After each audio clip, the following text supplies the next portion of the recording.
Our speaker today is a distinguished alum of BYU. She's one of the most successful political science students on the dimensions of uh, careers, working with people in the department, and mathematical wizardry. If you plot those three dimensions, the maximally best person of them is Edie Smiley, who is joining us today. She is currently by the way, I myself have plotted every one in the department on those dimensions, so I know this to be true. She's a senior market research analyst at Gab Wireless, and before that, she was at Morning Consult, and before that, she was at Y2 Analytics, which is a company that folks in the political science department have. So she started out with the department, then worked with people in the department, and is now off doing other things. And so we are happy to have her joining us today.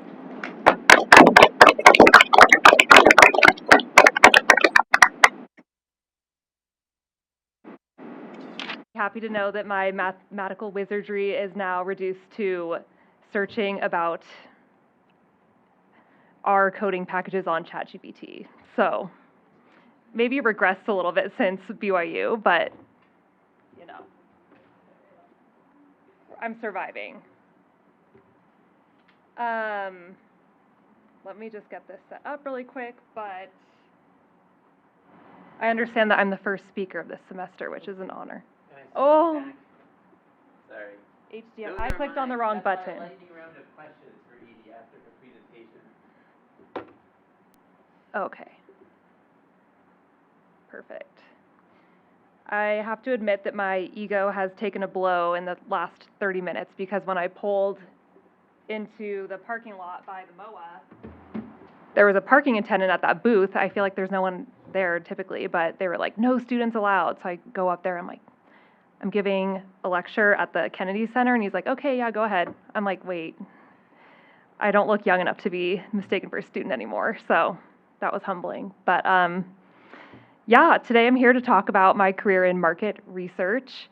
I, like Professor Davis said, I started out in the political, well, and I graduated from political science, and I wasn't intending on going into market research. I didn't really even know what that was, but just through the different coursework and people I met in the program, I kind of ended up on this path, and I'm happy with it so far. So we'll get more into that, but first just wanted to give a brief introduction. I'm from Carmel, California originally. This might be easier.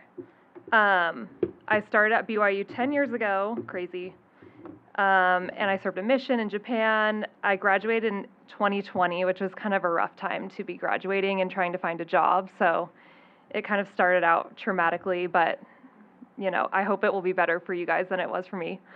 And I also studied Japanese and music, and I was involved with some poli-sci TA stuff. I was an RA. I did the Washington seminar, which I could do a whole other presentation about that. It was like the best summer of my entire life. So if anyone's considering, I would highly recommend it. And then I started out as an intern at Y2 Analytics, and then that turned into a full-time gig. And then I've just made some career changes, but yeah, I live in Salt Lake, and now I work in person in Lehigh. I was kind of remote for a second, so, but anyway, I'll get into all that. And that was my TA class. I think I'm officially at the point where, like, no one in this class will be connected to anyone that, like, we trained as TAs, so I think we're just irrelevant now, but we were a big deal back in 2019. My siblings, only one is left at BYU, the girl on the far left. She's studying health and wellness, I think, or something like that. And I got married in 2022, so 2 years after I graduated. So that's my other lesson, is if you leave BYU single, it's not the end of the world. Like, it will still work out for you. So kind of the rough agenda, I'm going to kind of walk through a day in my life, actually today, what I did today, what is my role and how did I get here, and then just overall career advice. And I try and make it like really practical, because some of the others, like I took this class when I was in school, and some of the speakers were on the older side, which is great because they have lots of experience and wisdom, but I feel like they were a little removed from the actual like process of finding a job. So I try and make that like really helpful and actionable. But first, just what is market research? Like I said, it's not something I was intending on going into, but it just kind of happened. I think of it as a way to answer business questions. I didn't update my animation here, but for example, how should our city allocate parks and recreation funding? What are employee work preferences? Will including sustainability messaging improve the sales of our product? And the last question, what is working well with our products and what could be improved? That's kind of, if I had to describe my current job in one question, that would be it. So basically, it's like talking to customers and figuring out information that will answer business questions. So, but an easier way to describe it is working with surveys and working in Qualtrics. So that's why my presentation is called Will You Take My Survey? But it's a little more fun than just surveys.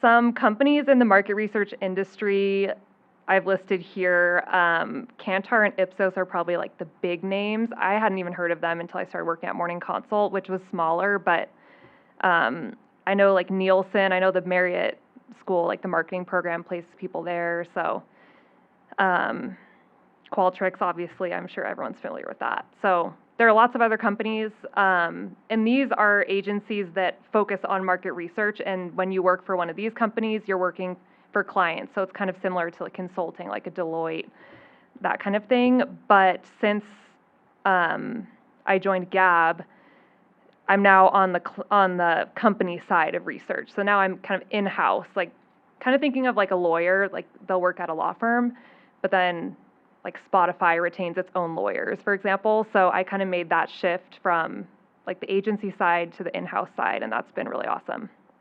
But these are kind of like the agency people. And then it depends on the company whether or not they have like research people. I'd say like Gab, we're a startup, but we have like 3 research people, so it's great to have the voice of the customer represented there. But most big companies probably have people working for them. Okay, so day in my life. This is my team. The girl on the far right she's an intern. She goes to BYU in the marketing program, so she doesn't work there anymore. But the girl next to me, she graduated from BYU. She's like a junior market research analyst. And then this is my boss, who has worked. They're both like 50, okay, they would be mad if I said they're 46. So they've been working in the industry longer, and they're my bosses. So just to give a brief overview of Gab, how many people have heard of Gab or seen our billboards? Okay, so most of you. Basically, we just do safe tech for kids, so phones and watches that don't have open internet access or social media. I won't get too much into our products just because that's not really what I want to focus on, but basically our target audience are like young families, so moms, people with kids. And it's interesting to be in a research role because our customer is like, technically the parents are buying the product, but the end user is a child. So it makes it kind of interesting to try and get data, because ideally like we'd want to talk to the kids, but then like there can be some like ethical things, and it's just harder to access kids. So a lot of times we're talking to the parents, and the parents' perception of if their kid's liking the device or not might be really different from the reality. So there have been some unique challenges from working at a company that kind of has like 2 different customers. Yeah, we're in Lehigh. There's, I don't really know if that's accurate, a couple hundred employees maybe, but around 150 that work in our office. And I have a hybrid schedule, so Wednesday and Friday work from home, but the other days in the office, and I really like that flexibility. And here is my schedule today. Thursdays are always really crazy, and today there was like some drama going on. I think we're beefing with a product manager, so it was kind of exciting, but also like dramatic. So today Thursdays are busy because we have customers or non-customers, basically just anyone who will answer our call for volunteers, come into the office and help test our products. So a big focus right now is just getting our devices ready for holiday and making sure that people are able to set up the device. And I know that sounds really simple, but there's a lot of different things, like the hardware of our phones and watches are talking to,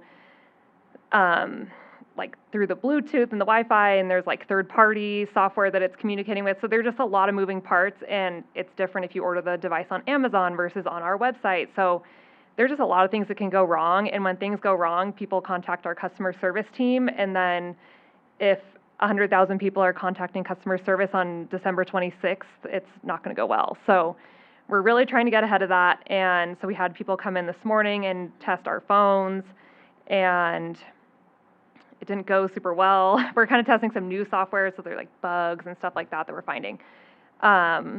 So we kind of facilitate that in partnership with the product team. So their teams, like I'm, the team over the phone, the team over the watch. So it's really a cross-functional kind of relationship. And then in the afternoon, we had watch people come in. So it was like by 2 p.m., we're all like wiped out, but there's like 3 more hours of the workday. So I'm glad I could leave a little bit early. This was just a meeting. The product team like does updates, like showing demos of new features and things like that. I didn't actually watch that because we were debriefing and just talking about the drama. And then I had some meetings this afternoon. Again, like going back to these business questions that we're trying to answer. So like I kind of mentioned, we're trying to like work out the activation flow of our devices. So we want to do some research around what we can do to get customers to activate their devices before December 26th or Christmas Day. We'd rather have people setting them up by December 18th or 20th just to like ease the burden on our customer service representatives. And actually that meeting got pushed, so we didn't talk about that, but we're just working on that anyway. And then what data points should we service to our customer service team? The second call actually took a different direction. It was with my boss and someone on the customer service team, but we were just talking about all the different sources of information we have of customer feedback and how we can package that and get it out to people internally so that they can make decisions and get a sense of where the business is at. Because, yeah, one of the challenges is we have so much data, but how are we going to communicate that and actually like take advantage and use that data? So we're kind of working through some stuff there. So this was kind of a unique day just because there's so many meetings and like the user testing is unique, but I put together this super fancy collage of what my more average day looks like. Like I've already mentioned Qualtrics a lot. I'm running a few surveys that I'm in charge of that, like the projects I work on kind of talk about like the customer life cycle. So I'm from the point they join as a customer and buy their first device. We send out a survey after they activate their device to get feedback on how it went and kind of after the first few days, like what's going well, what's not. And then I have a different survey that we send out to different cohorts of users. So if they've been a customer for 1 month, 6 months, 12 months, or 18 months, to try and capture like how are our customers doing after a year? Like, are they still enjoying the product? What features are they really using? And then there's another survey that I'm managing that's our churn survey. So when a customer cancels service, they have to fill out a few questions so we can gather the reasons they're leaving. And so then we can understand, okay, like our GPS tracking isn't really accurate enough for some people, so that's why they're returning their product, or they find that their child isn't using the device enough to justify the price. So it's really just taking like lots of different data points and then trying to improve our company. Like I said, I am doing some stuff in R, and I just have ChatGPT open on the other side. Like, okay, I want to do this. Like, what package would I use? So, anyway, we'll talk more about that later. But I do recommend, like, if you want to go into some sort of role, or even if you don't think you want to, like, I just recommend getting those hard technical skills while you're in college and can take a class about it and. Just really, you can learn on the job, but I wish I would have had like a little more experience with some of these tools beforehand, like before joining the workforce. Okay, so now I'll kind of go back in time a little bit and just talk about my other jobs a bit so you can get a sense of like what opportunities there could be in different aspects of market research. Oh, so here's a timeline. I just put this together and I put the pictures because the other kind of like thing that I realized, I mean, I'd like to think that haven't been graduated for that long, but it has been, I guess, almost 5 years. And just thinking about how many things have changed since I was in college and like different interests. Like in my free time, I've gotten like way into quilting and biking and Formula One, like things that I hadn't even know about in college. So this is just to say, like, I don't know, there's just great times ahead. Being a student was so fun, and I love Provo, and every time I'm back in Provo, I get so nostalgic. But there is so much ahead of you, and you'll be a different person in 5 years. I know that sounds crazy, but it's true. So yeah, I didn't used to like dogs, but like then we moved into our dream home. Just kidding, that's not our house. We house sit for my cousins and their neighbors, and they both have like these golden doodles. So like now I love dogs. I got mono in 2021, even though I was in like a serious relationship with my now husband. I don't know how I got it, but that was like, I thought only high schoolers got that, but I got to experience that later in life. So anyway, just be open to whatever life's going to throw your way, and yeah, you're going to change a lot, but that's great. Okay, so Y2 Analytics. This was peak COVID. Thankfully, they still kept their internship program because that's what I had scheduled, and then COVID kind of happened. My college career got just cut short.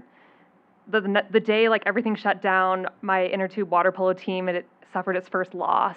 So it was like really bad. I took like a ball like straight to the face. It really hurt. So it was just a dark time, but I was working from home. This is in California. But Y2 is based in Salt Lake City. It's a really small boutique market research firm, so only 20 employees.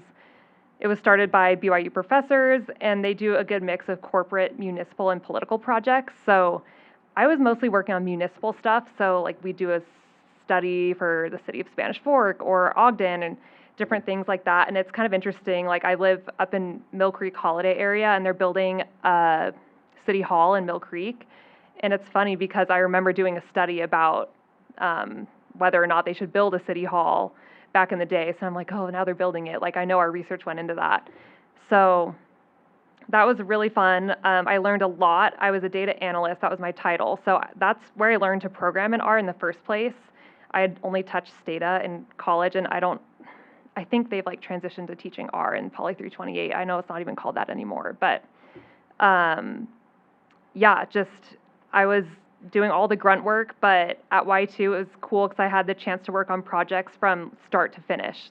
Start meaning like drafting questions, figuring out the objectives, and then programming the survey in Qualtrics, testing it, and then just once you get the data, like packaging it and analysis, and even presenting stuff. So that was really neat. I had a chance to work like on smaller projects and then some bigger ones. Like there was one with Microsoft that was really fun, and I think kind of helped me get the skills and kind of, clout's like too strong, but just it was a good experience I could talk about in job interviews for my next role. And they had a really fun culture. Like you got to know everyone really well just because there weren't that many people. And we started going into office. So I can't remember. I think it was kind of whenever you wanted to go in, but it was fun. Like people would play Dungeons and Dragons, which that's not really my vibe, but I gave it a try to try and fit into the workplace culture. So it was a great time, really flexible. Then one day in 2021, I got a LinkedIn message from a recruiter from this company called Morning Consult. I'd never heard of them before. And he said, oh, like it looks like you might be a great fit for this position we have open. Like, do you want to do an interview? And I honestly wasn't looking to change jobs, but I was like, okay, I should just try this to get in the practice, and like I haven't interviewed in a while. So I said yes, and I started going down that path. And the more I learned about the company and just kind of thought about my options, I realized that it would be a good fit. Y2 was really awesome, flexible. I was really comfortable in that role, but I was thinking like, okay, I'm still single, like I don't have kids, I don't have like responsibilities, like I should take on a job that might be like more time, but it's also more money and like a well-known company. So that was kind of like what weighed into my decision making there, but ultimately I think it was worth it. So then I moved on to Morning Consult, and the biggest change with that was it was fully remote. So yeah, like it says here, it was based in DC, but with some other offices, but at the time they were hiring remote employees. So I just started working from home, and I was I didn't start out as a research manager. I was like, I don't know the title, but basically I worked on a team that was dedicated to one client. I don't know if I'm under NDA anymore, but a very large e-commerce retailer based in Seattle. So it was really stressful just because it was a really intense client, and that was my sole focus, was working on their brand tracking survey. So basically they'd send out a survey every month gathering data, and we would package it, and it was like a international survey, so they'd be testing in like 16 countries, and it was really intense and really repetitive as well. I was making that timeline. I'm like, wow, I can't believe I worked at Morning Consult for so long just doing the same thing. But it was like a very big environment change, or maybe environment's not the right word, but just going from a really small company that was comfortable and like, oh, a lot of people went to BYU, to going to a company where like no one was LDS, and it was just really big and corporate, and I enjoyed it, but it was definitely a big change. And yeah, I just listed some of the day-to-day tasks. I'd say it's pretty similar to what I'm doing now, so nothing too crazy, but I did get a chance to work on some other projects besides that one client, but ultimately I kind of wanted more than that, so that kind of led to my departure. But yeah, so just some notes about the culture, lots of meetings, larger company, and a lot of corporate lingo, like people saying these different phrases that I had never heard in like real English. Yeah, people were saying we've reached quorum. I'm like, okay, what does that mean outside of like a church context? I haven't heard that one at Gab. Align, my instinct is to do this. Like, there were just a lot of different things that were new. And I made good friendships there, even though we were remote. Like, I still talk with some of my old coworkers, but it just got to the point where, yeah, I was kind of like sick of the work and just wanting more opportunities, but I was also sick of working remotely, so I want something in Utah. I'm like, I don't need to be in the house. Like, I'm married, but I don't have kids, I don't have pets. Like, why am I just home alone? And it was making me really lazy because I would not work until 10 because my team was in California. So I just needed more structure. And then I saw a job opening on LinkedIn for Gab, and so I saw it like aligned totally with my skills. I'm like, okay, I need to get this job. So I messaged, this is where like stalking comes in handy, because I was stalking the people that worked at Gab, and then I saw Garrett, who's now my boss, posted a link with the role and was like, hey, we're hiring for this market research analyst position, like would love to chat, let me know if you want to talk more. I'm like, okay, perfect. So I messaged him, I'm like, hey, I'm really interested in this job, like let's set up some time to talk about it. So we spoke, and then like went through the interview process, and it just went really smoothly.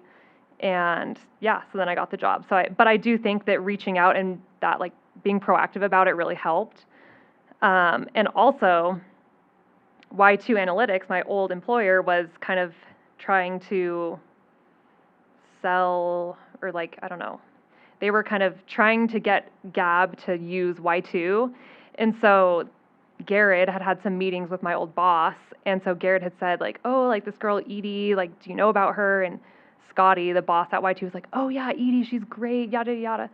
And so that also really helped them make that decision easy for them to hire me. So that's just to say that, like, and I know you probably hear this elsewhere, but just be a good person and work hard. Just try and leave those good impressions, because you never know when people from your past can like help or hurt you in the future.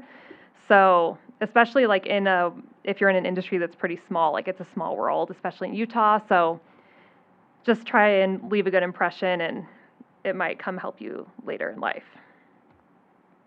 Oh yeah, so then I don't really have a slide for Gab because I kind of talked about it already, but yeah, I've been there for 6 months, and I feel like I've really gotten into the swing of things. There's still some challenges and things that I'm trying to be better at. Like I said earlier, we have all this data, but like how do we present it to people, and just things like that. So I think there's still a lot to learn, and it's fun to work at a company that's kind of startup, and we can move quickly, and like we might have one focus this week, but then like, oh, we need to focus on this thing instead. Like some people might hate that, but it's kind of nice to know that we can change, and if there's a priority shift, like we can respond to that.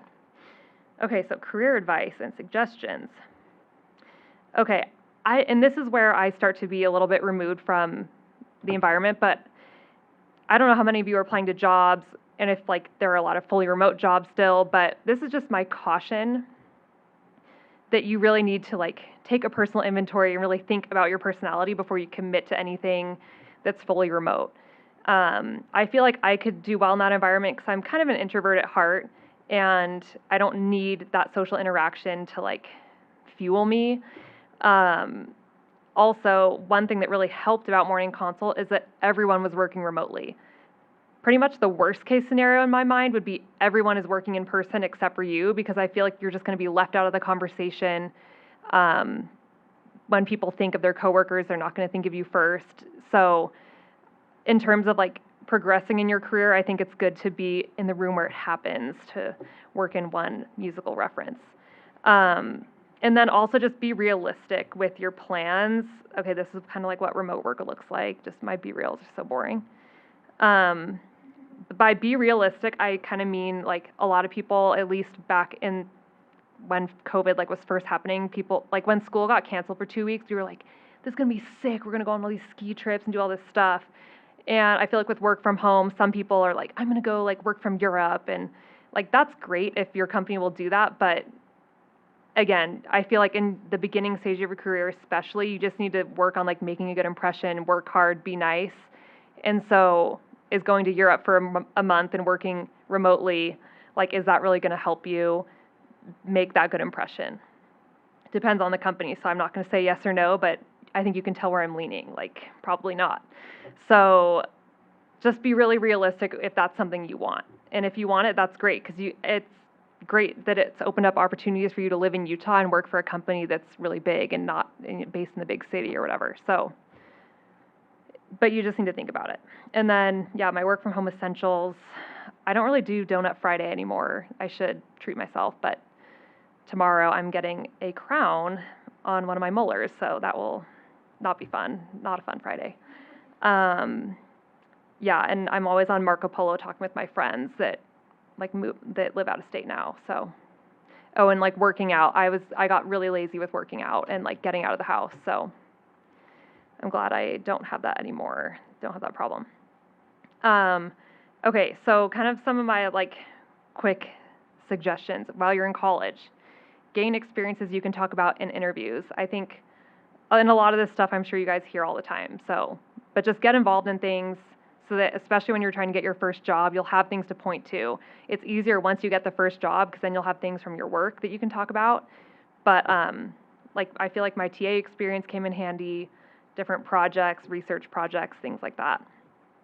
I already mentioned this, but learning the technical skills, I feel like that would be really helpful. Like I don't know any, like I cannot work in Excel. My boss, on the other hand, like can work in Excel and not even touch his mouse. Like he has keyboard shortcuts for everything.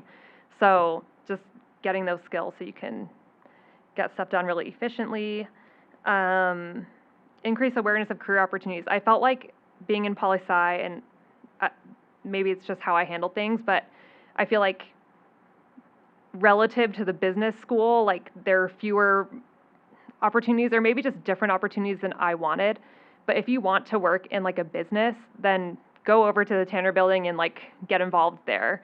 I didn't do a good job of that, but there's just a lot of resources on campus that you won't have once you graduate. So I guess just take advantage of that if that's in the FHSS or in the business or wherever. And then expand your network. Be friends with people and be nice. Okay, forgot that I put that in there, but I've kind of spoken to that already.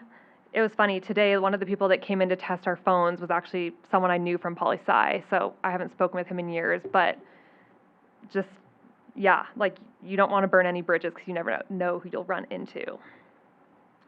And then when it comes to actually getting a job, definitely practice your interviews. I feel like just there are certain questions you know you're going to get asked. Tell me about yourself. Walk me through your resume. Like there's tons of YouTube videos you can research on how to answer those questions. I feel like I interviewed with someone like in the Wilk, like with the Career Center. Just, yeah, really practice that. Leverage your network. I'll talk a little bit about cold messaging people on LinkedIn in a second. Resume, I feel like you guys will have that taken care of. I feel like some classes make you do that. And don't lose hope. I know it can be really tough. Like I said, it was a dark time and during COVID. I won't go into it, but it was just like rejection and I was not in a good headspace. I'm like, oh my gosh, like the worst thing I could be is unemployed after graduating college. Like I'm too smart to be unemployed right now, which was a very toxic mindset. So just try and, stay grounded. And then while you're on the job, constantly learn new things. I feel like volunteering for things. I didn't really talk about this, but at Y2, our boss one day was like, oh, does anyone know how to do dashboards and Qualtrics? And no one did. So I'm like, oh, I'll learn. And that's how I got really involved on the Microsoft project. And so just being willing to like volunteer for something really was advantageous in that instance. Good communication, just being in touch with your manager, especially if you're working remotely. I think just checking in like, hey, I'm working on these things today, just shows that you're proactive and they can trust you. Work hard. Keep track of the projects or opportunities that you're working on so that when you go to update your resume, you actually remember what to put. I need to do a better job of that right now since I'm in a new role. And then open to opportunities. That's something you can do on LinkedIn. There's like the green banner. That's not the thing I'm referencing. You can do that, but there's a way on the back end to say that you're open to opportunities. So recruiters will see that you're looking for a job, but not necessarily your boss. So that's how I got reached out to from Morning Consult, because I had turned that on. I said, I'm open to opportunities in these fields like data analyst or market research. And that's how they reached out. So I think, like, I don't have it on right now because I don't want to be reached out to, but it's just something that is another way to just make yourself available to things. Okay, on LinkedIn, this is something I added in for the last class because I've had some good and bad examples. So something that's really good to do is if there's someone in a career or a job you want, to just reach out to them and say, hey, I want to chat about this job, or I want to chat about your company, or this job opening I see for your company. But there's kind of an art to it, because if you do it in the wrong way, people will not want to help you. But if you do it in the right way, people are more than happy to help, and people love talking about themselves, me included. So this is an example. Hi, Edie. I was looking for opportunities in data analytics and was wondering if Morning Consult had any internship/job opportunities. Thank you for your time. When I got this, I just rolled my eyes because this was someone I went to Washington seminar with. I'm like, bro, first of all, like, we know each other. Second of all, like, I'm like, you can look on our website to see if there are any internships or job opportunities. Like, to me, this just felt like it was a kind of a copy and paste thing. Like, he probably sent this to 20, he or she maybe sent this to like 20 people and just like changed out the name and company. So it just, like, this didn't make me want to help him. Like, I just want to say, look at our website and then get back to me, you know? And I know this is probably seeming like really harsh, but when you see the other examples, it will make more sense. But at least he reached out, so I gave him a 3 out of 10. Like, I'm not motivated to help you, but at least you spelled my name right and you know I'm working for Morning Consult. Example 2. Hi, Edie. I'm a graduating student at BYU and wanted to learn more about what you do at the Morning Consult. It caught my interest after reading a report that was released by them. I'd love to connect and chat if you're available. Thanks. This one's definitely better, way more specific. It seems like they've done at least some initial research. I don't know if they actually read the whole report, but like, I don't care if they read it or not. I just, it's good to know that they kind of have interacted with something that our company has done. So I gave that one a 7. And this one is the best. Hey, Edie, I really enjoyed your lecture you gave at BYU on Thursday. I think Morning Consult sounds like a very interesting company to work for, I was the one student that asked you questions about data science. You mentioned they're hiring for entry-level positions. I'm a junior, I would likely be, thanks so much. Hope to hear back from you soon. So this one was really great because there was that personal connection, like, oh, do you remember me? I asked you this question.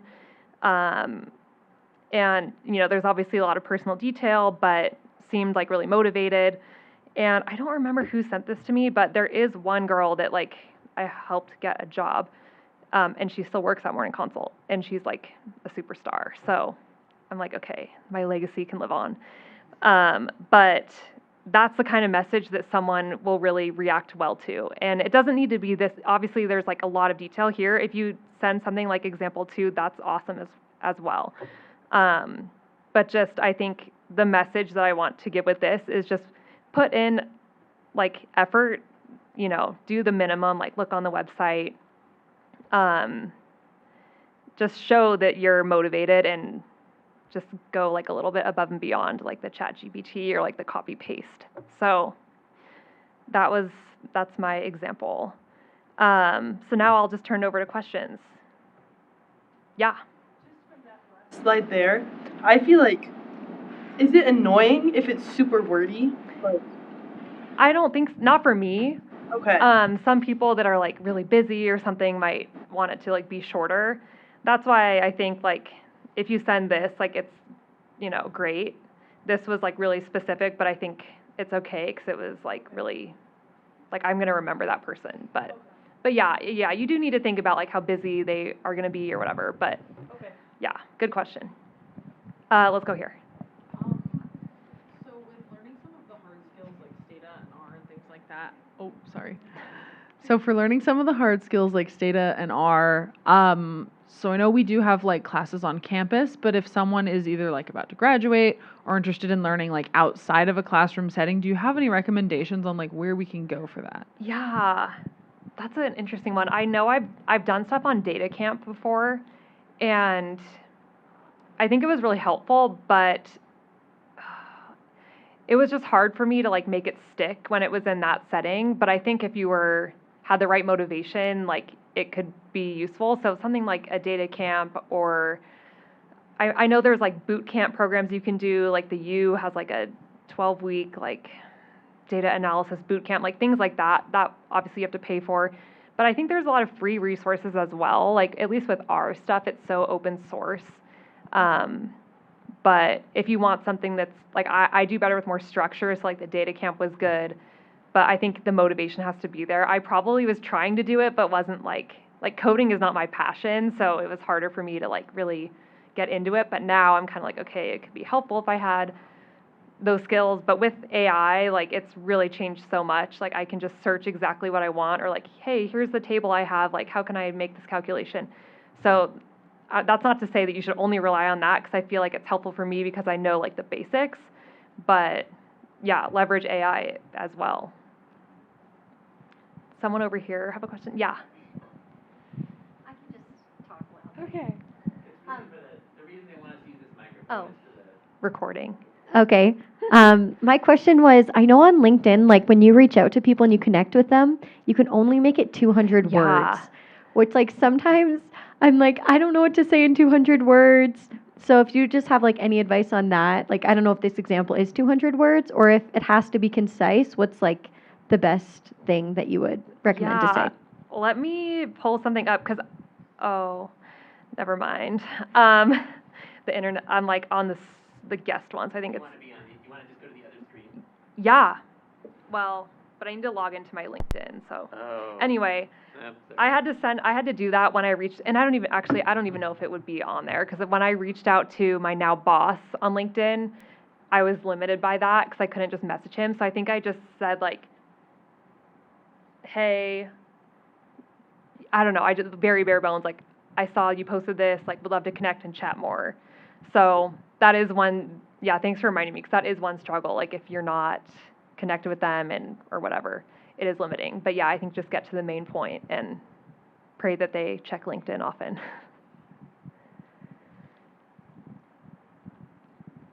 I think lots of times many of us have had this experience when you go home for Thanksgiving or Christmas and people tell you in your ward that poli-sci is a useless major. Oh, yeah. How do you explain to people that there are a lot of hard skills with R, researching, programming, data visualization that's involved in political science in a way that you can kind of leverage your position in interviews or getting a job?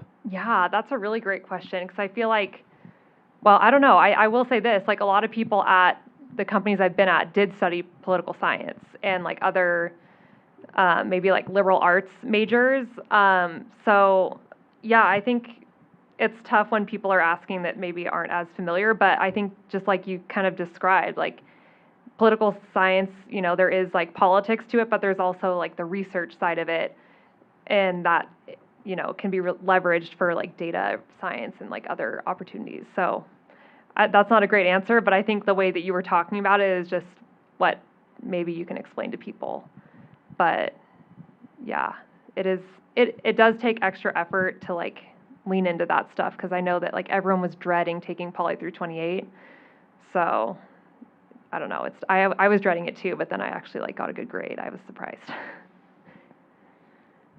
Okay, mine is similar, but to the one asked. But if you could go back to college, is there anything you'd change, like between your work-life balance and trying to find a future career? Because sometimes I feel like I get like so hyper-focused that maybe I'm not like enjoying college. I don't know. Mm-hmm. But like, would you go back and like market yourself more? Do you think that like, I don't know, how do you feel Yeah. like you would advise finding a balance between those two things? Yeah, that's a great question. I feel like I probably leaned heavier on the work hard than play hard. I mean, I definitely still did fun things, but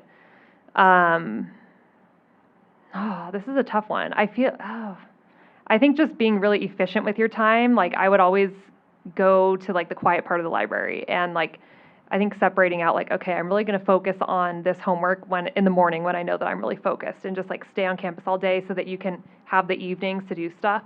Also, sometimes just forcing yourself to have stuff outside of school, like, okay, I have workout class. I loved going to Provo Rec Center. Like I have spin class at this time, like I'm going to go with friends. So then you kind of get like the workout and the social time together. Just being really efficient and maximizing your time because like college is meant to be fun and you know, you should be social and meet people and all that, but then at the same time, you know, you also want to get a job. So I think efficiency and just being intentional and I don't know if that's a great answer, but yeah, definitely try and do both things because you only are a student for 4 or 5 years. So you want to take advantage. Or 13. Yeah, you can always go back to school, have that student experience again. Yeah. Thank you. I just wanted to ask if there's, as a data analyst and market researcher, are there any other applications you wish you had kind of gotten a better grasp on besides R and Excel while you were in college? Yeah, that's a good one because I do have an answer for this. I feel like when I'm looking for jobs, like data analyst jobs in particular, everyone wants people that know SQL, and I have no experience with that whatsoever. So that was one that I'm like, oh, like I wish I would have known a little bit of SQL because that, like, if I wanted to pivot, like after morning consult, I was like, okay, should I stay in market research or should I pivot to like more of the data analysis side of things? Ultimately, like I decided not to because like I said, coding is not my passion. Like I know people that it's their passion and they spend their free time like learning how to build cool things and functions and all this. And like, that's not really what like makes me excited to go to work.